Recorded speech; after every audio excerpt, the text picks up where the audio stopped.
তোমাদের সকলকে রিয়ান ওয়াইফাই স্টাডিতে আবার স্বাগত। এবারে দেখো যেটা হচ্ছে এটা কারেন্ট অ্যাফেয়ার্স, সেটা হচ্ছে বুক এবং অথার নিয়ে, অর্থাৎ যে নতুন যে এপ্রিল মাসে 2024 সালে যে বইগুলো প্রকাশিত হয়েছে, খুব গুরুত্বপূর্ণ যে বইগুলো বিখ্যাত ব্যক্তিদের, সেই বইগুলো যে কারেন্ট অ্যাফেয়ার্সে এপ্রিল মাসে যে বইগুলো প্রকাশিত হয়েছে সেই বইগুলো এবং তার অথার নিয়ে এই ভিডিওটি। তো এই ভিডিওটি তোমাদের খুবই ভালো একটা ভিডিও, এটা তোমাদের সামনে যে পরীক্ষাগুলো রয়েছে সেই পরীক্ষাগুলোর জন্য খুবই গুরুত্বপূর্ণ। এখান থেকে তোমরা এই যে বুক এবং অথার থেকে যে কারেন্ট অ্যাফেয়ার্স থাকে সেখান থেকে 1 নম্বর এসে থাকে। তো চলো এবার আমরা শুরু করি। আমরা এপ্রিল মাসের যে প্রকাশিত বইগুলো আছে সেই বইগুলো আমরা দেখে নেব 2024 সালে। এখানে দেখো 1 নম্বর দেখো এখানে দেখো প্রথমত উপর টাইটেলে যে বইয়ের নাম রয়েছে দ্য আইডিয়া অফ ডেমোক্রেসি। এই দ্য আইডিয়া অফ ডেমোক্রেসি এই বইটির লেখক হচ্ছেন কে? অথার বইটির লেখক হচ্ছেন শ্যাম পিত্রদা। এই বইটির লেখক হচ্ছেন শ্যাম পিত্রদা। খুবই ইম্পর্টেন্ট। এই বইটি এখন বিতর্কিত ছিল। তিনি একজন কংগ্রেসের একজন লিডার রয়েছেন, তিনি এই বইটি প্রকাশিত করেছেন। এই প্রকাশিত হওয়ার পরের সঙ্গে এটি বিতর্কিত হয়েছে শ্যাম পিত্রদার সাথে। তোমরা বইটা অবশ্যই মনে রাখবে। তারপরে দেখো 2 নম্বর nice meditation after a attempt murder. এই বইটির লেখক হচ্ছেন সালমান রুশদি। অর্থাৎ সালমান রুশদি একজন বিখ্যাত লেখক। এর অনেকগুলো বই লেখা রয়েছে, যেগুলো আমরা আমার যে আরও যে প্রিভিয়াস যে ভিডিওগুলো রয়েছে বুক এবং অথারে, সেখানে তোমরা এই সালমান রুশদির কিছু বইয়ের নাম পেয়ে থাকবে। তোমরা আগের যে 2023 সালের বই এবং লেখক বা তার আগের যে বই লেখকগুলো রয়েছে সেগুলো তোমরা দেখে নিবে।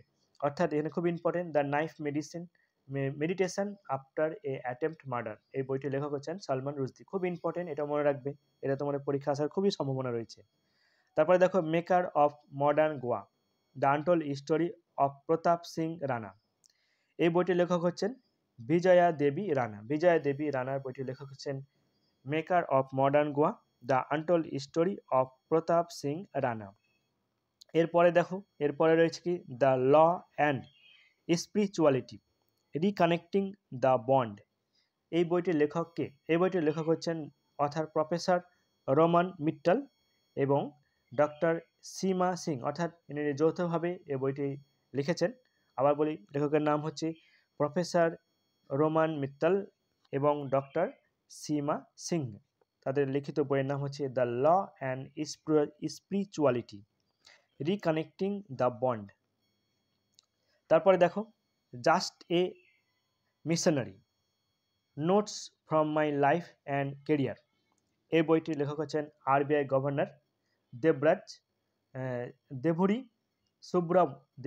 সুব্রাও। এই বইটির লেখক, যিনি ছিলেন আরবিআই, যিনি গভর্নর ছিলেন, এই বইটির লেখক। খুব important just a missionary notes from my life and career বইটির লেখক। খুব ইম্পর্টেন্ট এই বইটিও তোমরা অবশ্যই দেখে রাখবে। India the road to renaissance a vision and an agenda.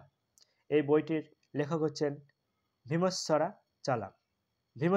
চালা এই বইটির লেখক। এটাও খুব ইম্পর্টেন্ট। এখানে যে এপ্রিল মাসে যে বইগুলো রয়েছে, যে এই মাসে যে বিখ্যাত ব্যক্তিদের যে বইগুলো, সেই বইগুলো সবগুলো ইম্পর্টেন্ট। তোমরা সবগুলো খাতায় নোট করে রাখবে এবং যারা চ্যানেলটি নতুন আছো তারা চ্যানেলটি অবশ্যই সাবস্ক্রাইব করবে এরকম নিত্য নতুন ভিডিওগুলি পাওয়ার জন্য।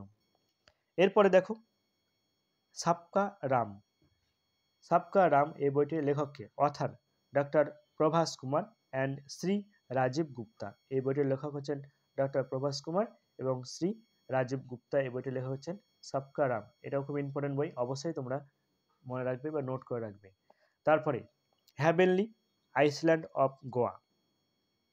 এই বইটির লেখক হচ্ছেন governor of Goa Shri PS Sreedharan Pillai. তিনি গভর্নরের গোয়ার তিনি গভর্নর রয়েছেন, তিনি শ্রীধারা পিল্লাই। তিনি এই বইটা লিখেছেন হ্যাভেনলি আইল্যান্ড অফ গোয়া। এটাও একটি কারেন্ট অ্যাফেয়ার্স, খুব ভালো বই। এরপর দেখো ইন্ডিয়াস নিউক্লিয়ার টাইটান। খুব ইম্পর্টেন্ট ইন্ডিয়াস নিউক্লিয়ার টাইটান। এই বইটির নাম হচ্ছে সৌম্যা অশ্বথি অ্যান্ড সারাবাণী বারাউ অ্যান্ড সৌম্যা অশ্বথি। এই বইটির লেখক ইন্ডিয়াস নিউক্লিয়ার টাইটান। এটা খুব ইম্পর্টেন্ট বই, অবশ্যই তোমরা বইটি মনে রাখবে। তো এখানে দেখো এপ্রিল মাসের যে গুরুত্বপূর্ণ যে বইগুলো ছিল সেগুলো এখানে শেষ করছি, যেগুলো গুরুত্বপূর্ণ। তো চ্যানেলটি তোমরা সাবস্ক্রাইব করে অবশ্যই আমার সঙ্গে থাকবে, যারা এবং বন্ধুদের মধ্যে শেয়ার করে যেন তারাও যেন উপকৃত হয়। ধন্যবাদ।